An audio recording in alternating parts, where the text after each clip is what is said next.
On this episode of Extraordinary Lives, I'm talking to Chris O Connell. Chris is a business coach and podcast host, helping business owners and entrepreneurs with leadership and wellness. Chris himself has first-hand experience of growing and scaling a successful business, as well as successfully exiting for multi-millions. Of key interest to me is that Chris has experienced what so many people dream of by growing and exiting a multi-million pound business, only to find that it did not make him happy. His natural willingness to be vulnerable and his knowledge of how important it is to be present and enjoy the journey are disarming and from his own experience. I'm really looking forward to talking with Chris. Chris, welcome. Thank you, John. Tell me, who is Chris O Connell?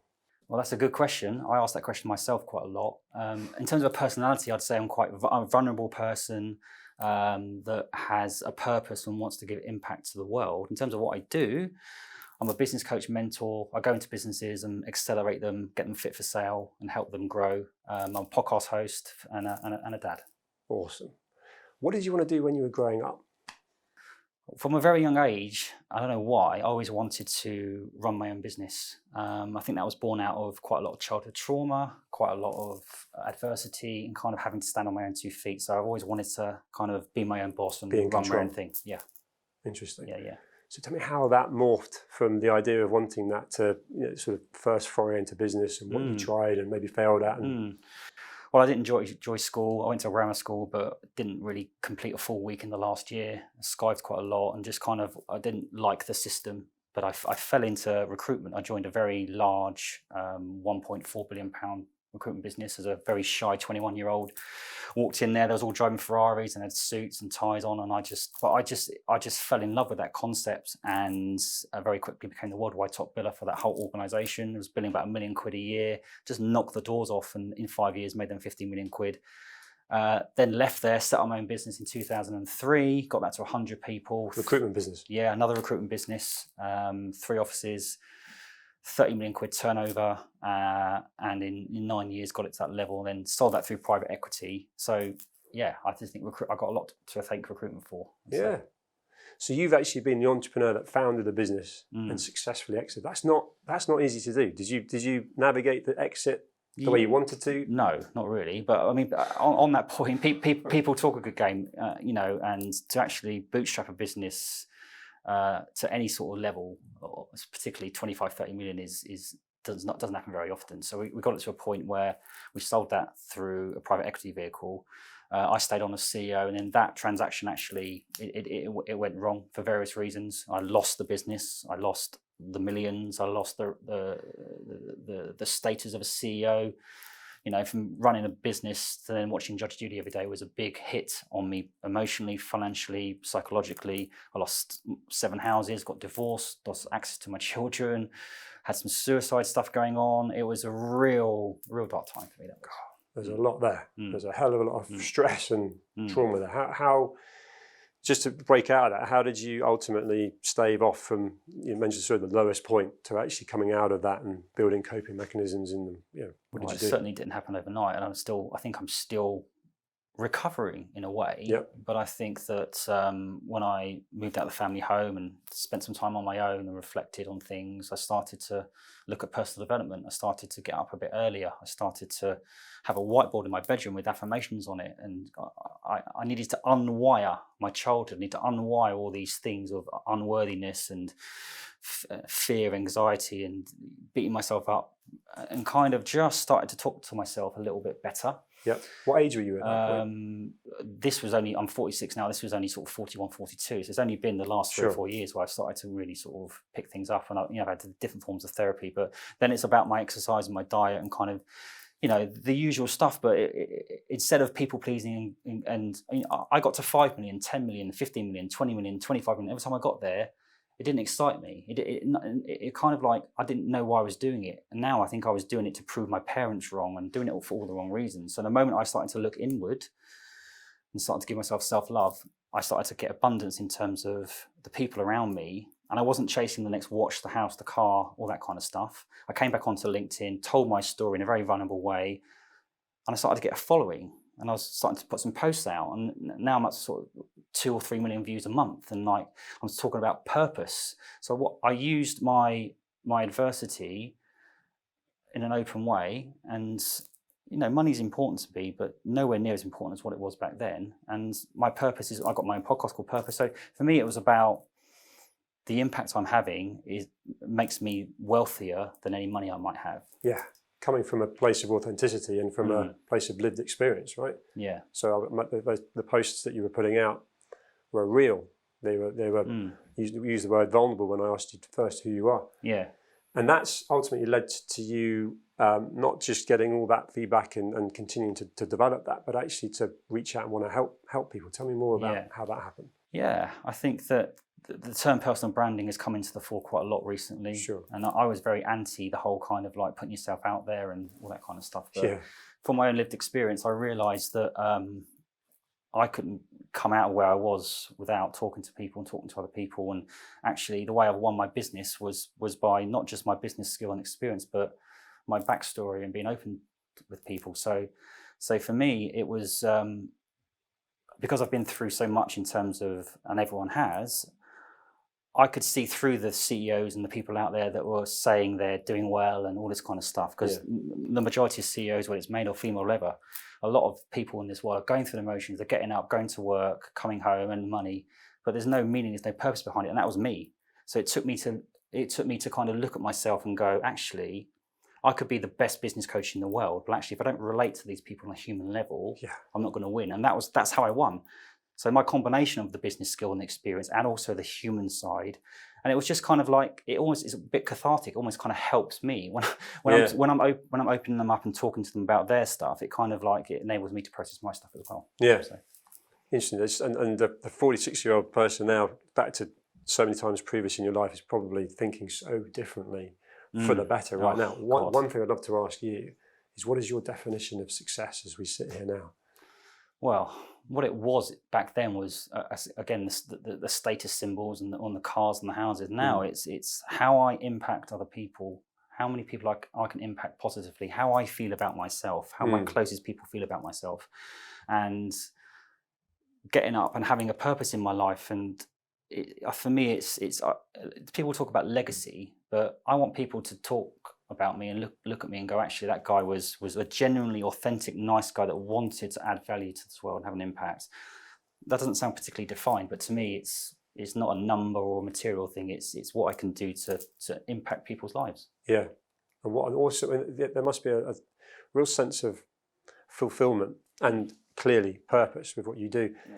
Have you got some rewarding stories? Clearly, client confidentiality, I have to name anyone, but just stories where, in the time that you've been doing this, you've genuinely seen real change. Yeah.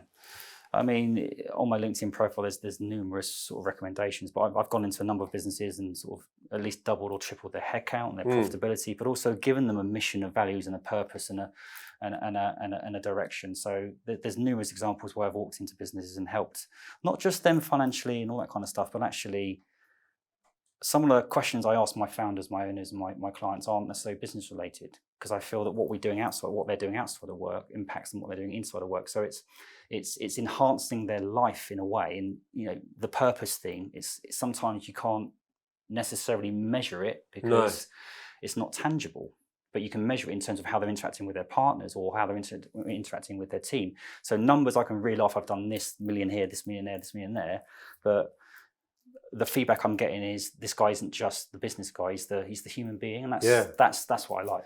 Yeah, because that's what I'm really picking up from you, and probably never had a conversation that I can relate to where you've got the wellness and the understanding, probably because of what you've actually been through and the questions you've forced yourself to ask, as well as actually being successful in business and then being through the really hard side of business.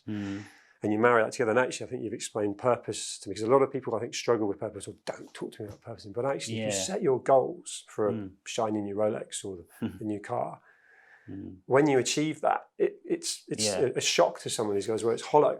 Yeah, I have some personal experience of that as well, where that was the poster on your wall or what have you, and you get there and actually it's not fulfilling. No, but if that was your purpose, you want the bigger watch or the latest car, and don't get me wrong. I think it's important to have that, but it's They do say that the journey is better than the destination. I really believe that, because when you start to go, when I get this, or when I feel that, or when I have that, when you get there, it's never what you think it or hope it is. Yeah. In my experience, anyway.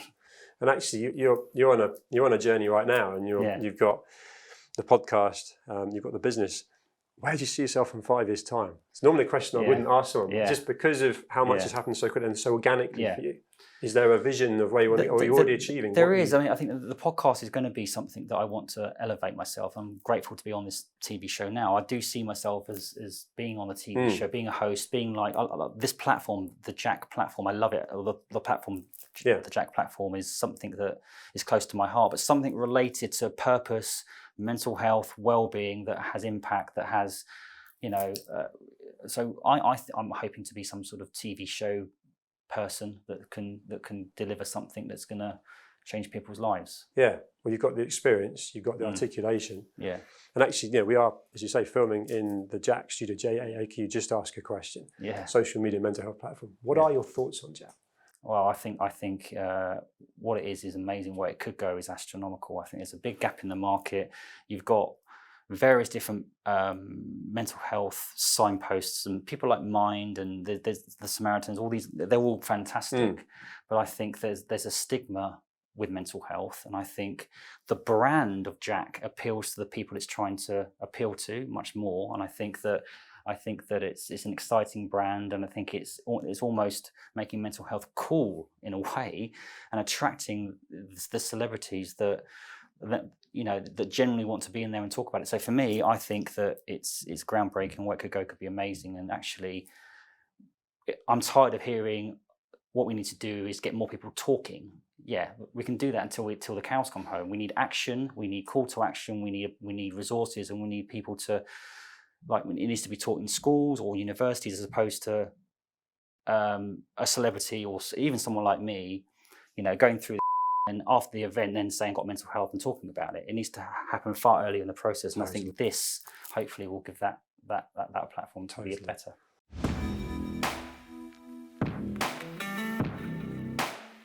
And you mentioned schools, and we're both dads. Yeah. And it feels to me like so much of the education system, the schooling system is either broken or just archaic and out of date. Yeah. And with all the information we now have about how kids' brains form in certain ways by certain ages and so on, and there's no wellness, there's no relationship that these kids have with mental health, unless they're fortunate enough to have parents that understand and choose to teach them, or for whatever reason they're researching it if they're able to online. Why is that, and what can be done to make that I think the whole curriculum school thing is we're conformed into getting the watch, the house, the car, the university degree, and that's going to make us happy. And actually, what we should be taught is things like emotional regulation, emotional intelligence.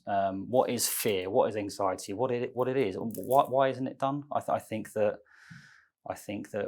the world and society has been too indoctrinated into thinking the best way to deal with these things is to get the materialistic things and to get the house and the car. Yeah. Whereas I think it's going to take a whole lot of reform. I think it's getting better. But while they're doing it, I just think it's decades and centuries of how it's been, and you can't just unwire that overnight. No. I mean, there's a number of parents unhappy and kids unhappy at the school where my children go to, and the moment they find out about Jack or talking about the fact that mental health's been talked about, they just you can see teachers are hungry to find out what can we do and how can we do it. So you speak a lot of sense. Then I'm interested, actually. You host your own podcast. Mm-hmm. Have you got a podcast that you would recommend that has, for whatever reason, benefited you, you've enjoyed listening to?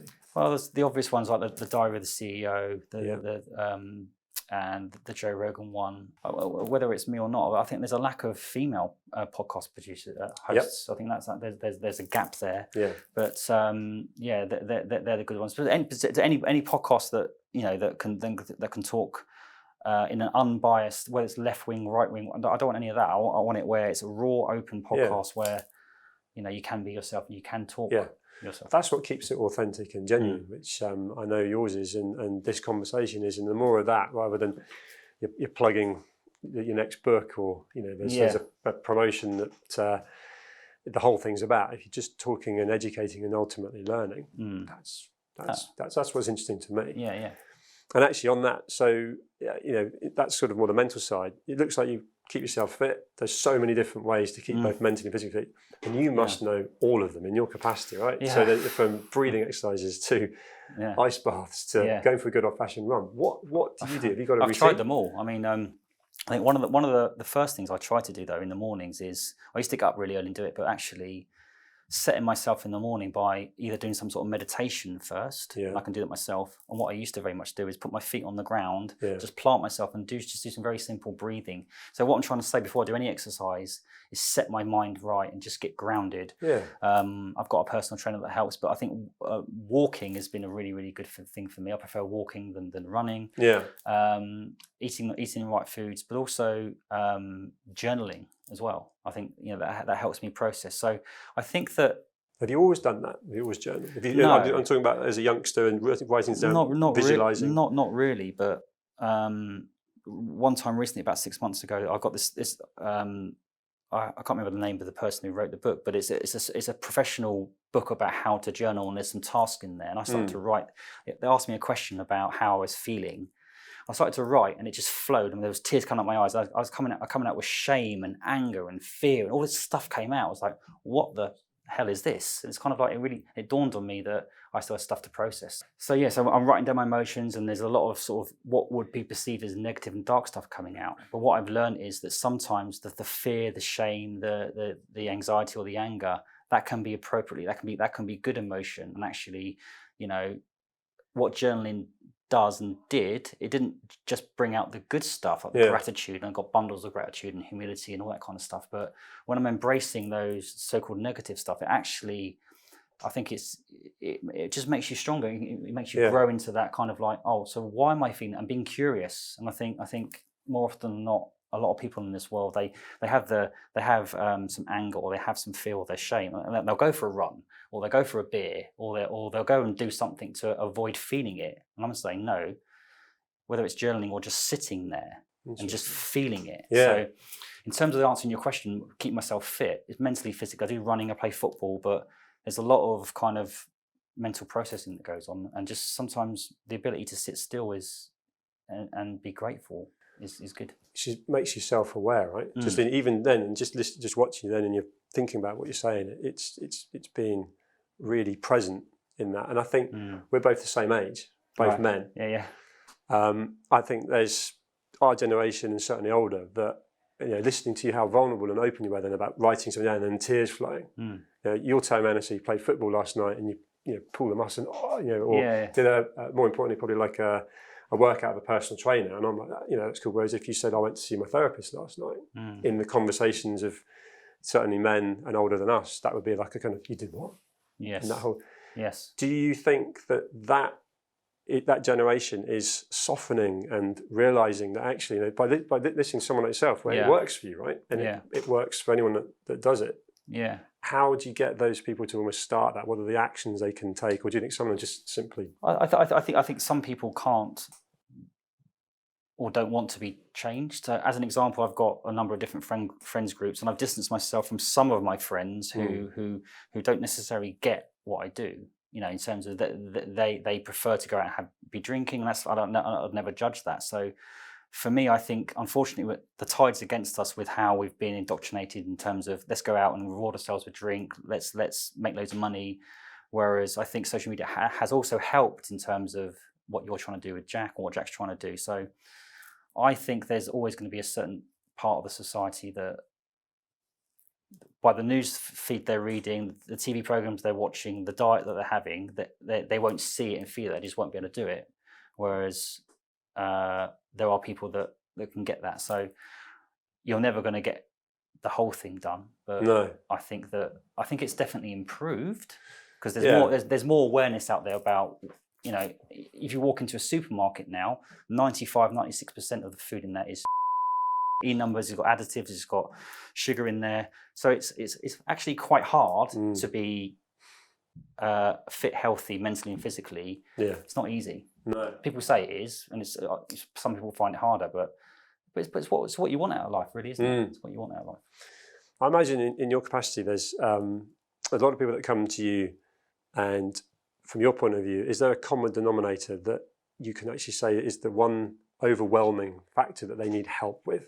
So for them to have help with the wellness, help with the business coaching, I don't know if there's a marriage between the two, or is there just one thing that for whatever reason, because that must be quite interesting for you, all the data, all the information. I think from my experience, when I was running my 25, 30 million quid business, 99.999% of my time was mentally focused on the business. I sent emails at 3 o'clock and I was very laser focused, and you kind of have to be like that. But where I went wrong is that I didn't spend any time with my children. I lost relationships because I didn't eat very well. And I think that I've now managed about 15 different businesses in different capacities, and I've got more time on my hands than I ever had. How do I do that? I think it's realizing that sometimes the next task to improve the business doesn't have to be a business task. It can be going for a walk. It can be doing something with your other half. So for me, it's getting them to zoom out a little bit, understanding why are we doing what we're doing. So I'll go into a business and they'll say, Chris, can we go from 10 people to 100? Can we go from 5 million to 50? And I'll say, why? I don't know. It's just a number. More often than not, they just want to spend more time with their children and their family. So I think it's about getting them to try and enjoy the passage of time, not just this mystical destination and killing themselves before they even get there. Yeah, totally. We've got AI being talked about a lot at the moment. Yeah. If you look at the conversation we're having now and the feelings, the emotions that you will also have when you're coaching and working with clients, what's your thoughts, both kind of positively and negatively, on AI, and how do you see that affecting certain benefits? I think when we're talking about the internet, people panicked and thought the whole world was going to crash. And look at us now. It's just, for me, it's overhyped. I think it's still quite early in its adoption. I think in the next 2, 3, 4 years, it will enhance and change, and it can create opportunity actually. Yeah. So for things like copywriting and that kind of stuff, actually, it can enhance that process, and you can. So it could and should enable people to do their jobs more efficiently and better. Some people might have to pivot and adapt, and what's wrong with that?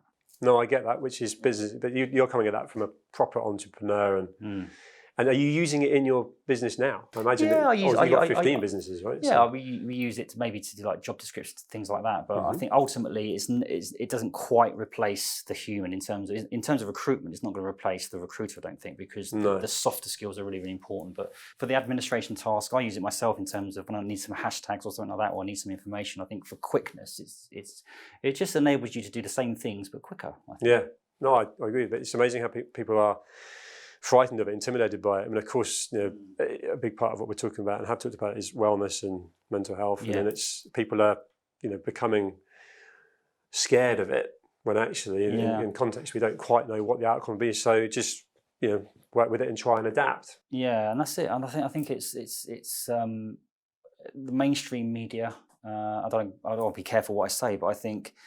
There's a lot of scaremongering in these kind of things, and I think that it's about being curious, and it's the right mindset. Why automatically assume it's going to be negative? And just asking the right questions, and I think that it's important just to try and, if you're unsure about things, get help. Ask other people. Don't just assume yourself that you come up with that answer based on what, because what you don't know, you don't know. No, I get that. So in context of the fact you've talked about journaling, which is something I did without really realising it as a youngster, then I went away from it. And I would say actually that was probably when I lost a certain amount of the purpose of what I was doing, and the shiny things became more relevant only to then very much come back to it and ask yourself questions, what do you want to achieve, and so on. If someone comes to you, perhaps early stages of their business journey and so on, how do you really focus on their purpose, on their mission?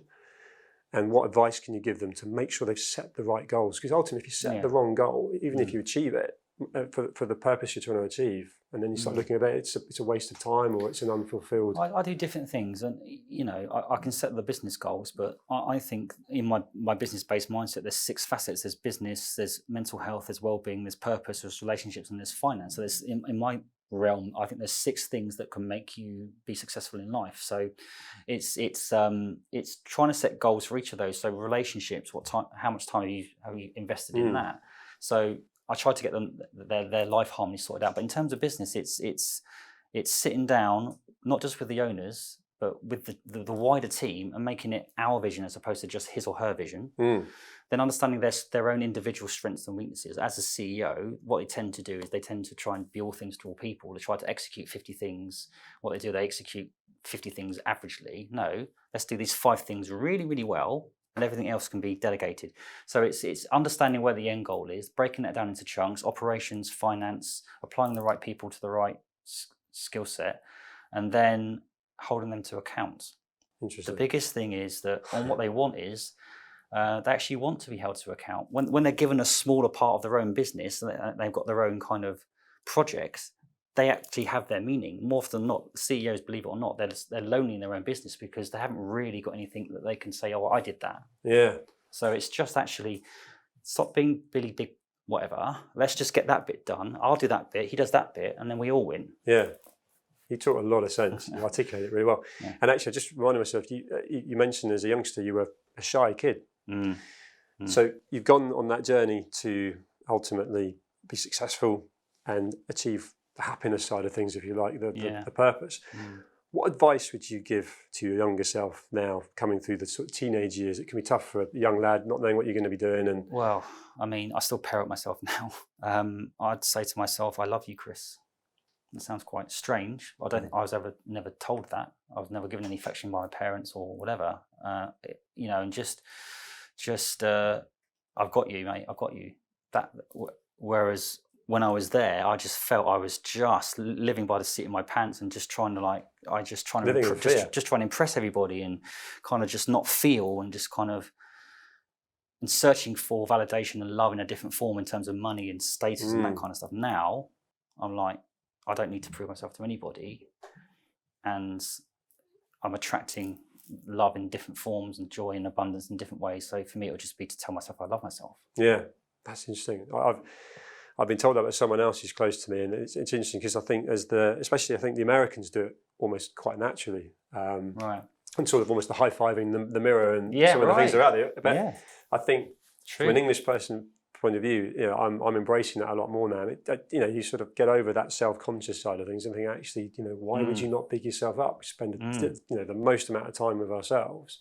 But really intrinsically talking to yourself and go, hello, mate, good day today, well done. And kind of like that kind of self-coaching is, for me, that's been a bit of a game changer for me. And I think I'm not inside everybody's head, but I'm pretty confident that everybody, no matter how successful or unsuccessful we are, there's always that little voice in your head that the devil, whatever it is, and the angel, that negative saying, no, you're not, no, you're not. I still get that voice, but it's almost like knowing it's there and understanding it's there. It's always going to be there. And it's easy to say just to believe in yourself, but so many people are confident on the outside, but underneath they're not. And everyone's in the same boat.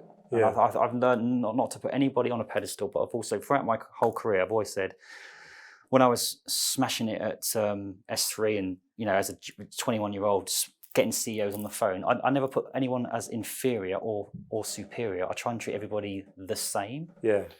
I can feel that. It's not easy. No. It's easier said than done. It comes with practice and time and making mistakes. And sometimes I'm, a podcast host. I can go into businesses and change the world with them, or sometimes I can be around a dinner table with my closest friends and have loads of social anxiety. And sometimes you can't explain that. No. And sometimes you don't need to explain it. So when mental health comes in, we always look for the reasons why and the root cause. Yeah, but actually, sometimes it just is. It just is. Yeah, and accepting it. And use your word again, which I love, the vulnerability, which I've learned loads of. I could carry on talking, but we're going to run out of time. Thank you so much for talking with me today. Pleasure to come on. Thanks so much. Cheers, Chris. Cheers. Is that all right?